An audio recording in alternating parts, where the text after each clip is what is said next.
All right, good morning. Welcome to Unit 3 today. So we wrapped up Unit 1, the Algebra Review unit last week. So today we are going to jump into Section 3.1, and that is Symmetry and Coordinate Graphs. You should have a copy of the notes with you today. We'll have the completed notes we posted on Schoology as well, so you should be all set, plus this video to get rolling. So with that said, our objectives for today, know the difference types of symmetry. So we have x-axis, y-axis, origin, and the y equals x line. And then we're going to use algebraic test to determine or verify those symmetries. And thirdly, we classify a function as even or odd or neither. So symmetries, we see these a lot, especially in logos for sports teams, businesses, so forth. So when a logo is symmetric, it catches our eye because it looks right. Um, we just are naturally attracted to things that look together, look clean, are easy to identify. So you see this first logo here, this SZ for a place called Strike Zone Baseball, is actually symmetrical side to side. It's just the S was flipped to make the Z, and we see the different colors. Not that any of that matters, but some more familiar logos to us. Obviously, Target, Volkswagen, so forth. Those of you that are superhero fans, Batman, Harley Davidson. So there's a lot of them. A few other examples. Obviously, flags of certain different countries. So Great Britain, Canada, Puerto Rico, Israel, Jamaica, many others. So you kind of get the idea. And I mentioned sports logos before. That's a huge one.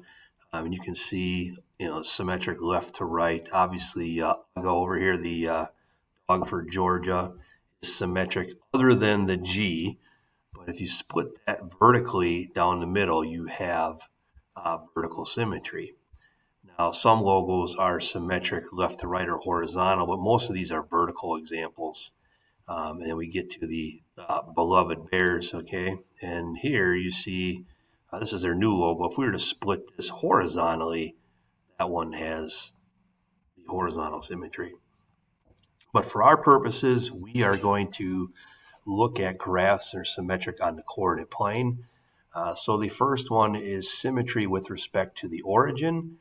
And anytime you see this phrase with respect to, a lot of times we will abbreviate that WRT. So if you can take an object, and basically I'll pull this down so you can see this. If you can take an object and you can rotate it 180 degrees around the origin and it still looks the same or looks unchanged, that is symmetry to the origin. So for example, a circle, if you were to take a circle and do a half rotation around the origin, it's still going to look like a circle.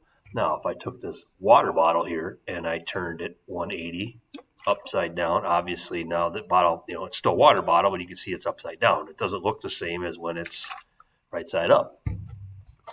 So symmetry to the origin, again, if you can rotate the object 180 degrees and have it look the same, that's symmetry with respect to the origin. X cubed odd functions, y equals x, straight line through the origin, x cubed, x to the fifth, those all have symmetry with respect to the origin. Our common line symmetry that we are going to look at, and again, I mentioned this a few moments ago, it's our x-axis, y-axis, y equals x, and y equals negative x. So all told, there are 5 symmetries that we are going to look at. This part right here can be a little confusing. This is how we do the algebraic test, and I'll explain what this means. So if we have x-axis symmetry, the test that we do for this is we leave the x values the same and we make y negative. And then we solve it for y. And if those two functions are equal, then we have x-axis symmetry. If we're looking for y-axis symmetry, we plug a negative x in to the function and we leave y the same. And again, if it's the same equal to the original, we have y-axis symmetry. Now that might be a little bit confusing. Once I go through an example, I think that'll help. And then for the y equals x line, we just switch x and y, and for y equals negative x, we put negative y in for x and negative x in for y. Again, probably a little confusing just to hear me say that without seeing it, so we're going to go through an example so you can actually see what it is that I'm talking about and how we do that. So here's our first example using x cubed. And so here's our original equation. And we're going to take a look here at x and y. So when we do x-axis symmetry, and that's what I'm going to start with, we are going to substitute x in for the x value. So the x value is not going to change. We're going to substitute negative y in for the y value. And so what that looks like now, that may not make much sense right now, but here's what's going on. Right here in our original function, we have y equals x cubed. I am going to leave that as x cubed. You can see that. In the y value, I substitute negative y. And when I substitute that in, we get negative y equal to x cubed. If I divide this by negative 1, you can see that this result is different than the original.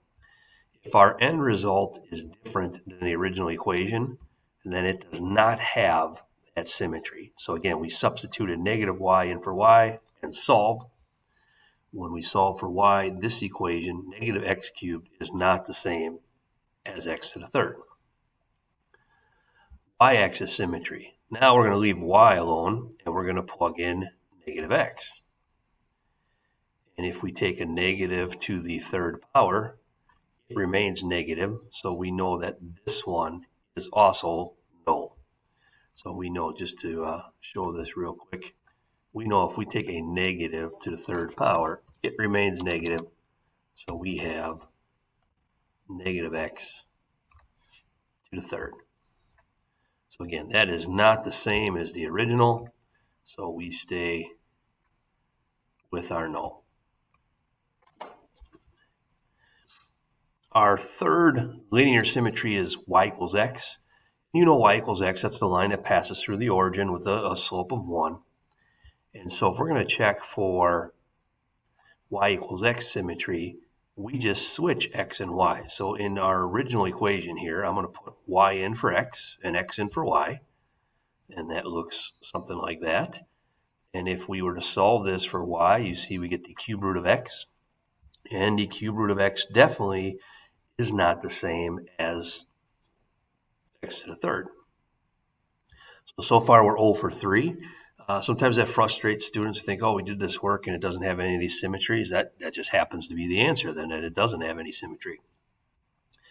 Last one, y equals negative x. So we plug in the negatives here. And when we do that, again, we get y equal to the cube root of x. So we do not have any of the linear symmetries. So our x-axis, y-axis, y equals x and y equals negative x, none of those are going to work. But what we do have is symmetry with respect to the origin. And the reason for that is the simple reason that if you take the graph of x to the third and you rotate 180 degrees, it looks identical to the original. And again, we'll show you the symmetry test for that in just 1 second. So again, this y equals x cubed doesn't have any symmetry with the x-axis, y-axis, y equals x, or y equals negative x. I did write down here that we do have symmetry with respect to the origin, and now I'm going to show you that on the very next slide. For our origin test, we substitute negative x for x and negative y for y. So again, here's our original equation. I'm going to substitute negative x right here for x cubed and negative y in for y. So you see that right here. If I cube negative x, it's still negative. And when I divide by negative 1, I get right back to y equals x cubed. That is the same as my original equation. So yes, we do have symmetry with respect to the origin. All right, so now to give you the visual of this and why we can see that this function is symmetric with respect to the origin and none of the other lines.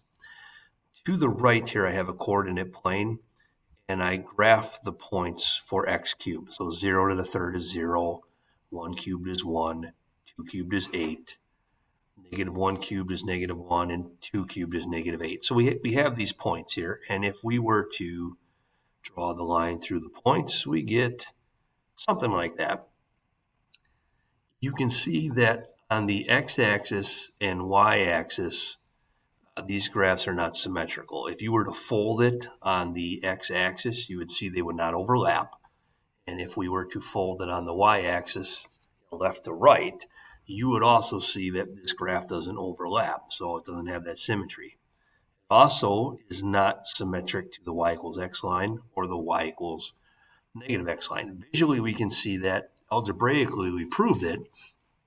Now, we proved this just a few minutes ago that it is symmetric to the origin. Now let me show you why visually it's symmetric. If I click on this and I rotate this graph 180 degrees,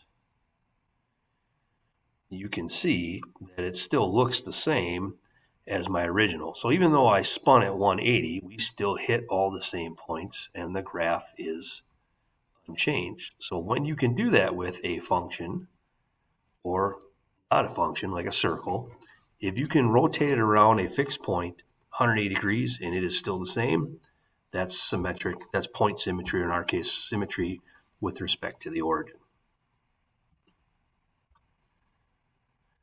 Okay, so again, here's another example of that. So you see the origin, here's our x cubed, and you see the y equals x line, y equals negative x, and our x's. It doesn't have any of those symmetries other than the origin. So a better picture than the small one I drew, but just to give you that visual. All right, so typical homework problem that you will see on your notes today is, are we symmetric with respect to the x-axis, the y-axis, or neither? So you'll be given a function like we are here, and you're going to do the x and y-axis test. So I'm going to take this quadratic function here, and the x-axis test, I am going to replace x with x, so those are going to stay unchanged. And I'm going to replace y, or f of x, with negative y, which I did right here. If I divide that by negative 1, you can see that my result is different from the original. And so because of that, we do not have x-axis symmetry. Now for y-axis, we do just the opposite. We're going to plug negative x in for x, leave y the same. And you can see when we do that and solve for y, we're close. We have x squared, that's good, and we have positive 4, that's good. But this middle term is negative 2x, that is different from the original, and as such, it doesn't have symmetry to the y-axis. So our correct answer for this one is neither. If you have a circle, and the equation of a circle is right here, x squared plus y squared equals r squared, circles, if it's centered at the origin, has all the symmetry. You can see it's symmetric to the x-axis, the y-axis, the y equals x line, y equals negative x, and the origin. This is the general equation for a circle. If we move that center point somewhere else, then we simply change the equation here, x minus h squared, y minus k squared. Saw that a little bit in advanced algebra. I know you definitely saw it in geometry. R value, square root of r, that's our radius. HK is the center point. So if we just scroll down here for a second, x minus 3 squared, y plus 2 squared equals 81. Our radius is 9. Our center point is going to be the opposite of these two numbers, so 3, negative 2.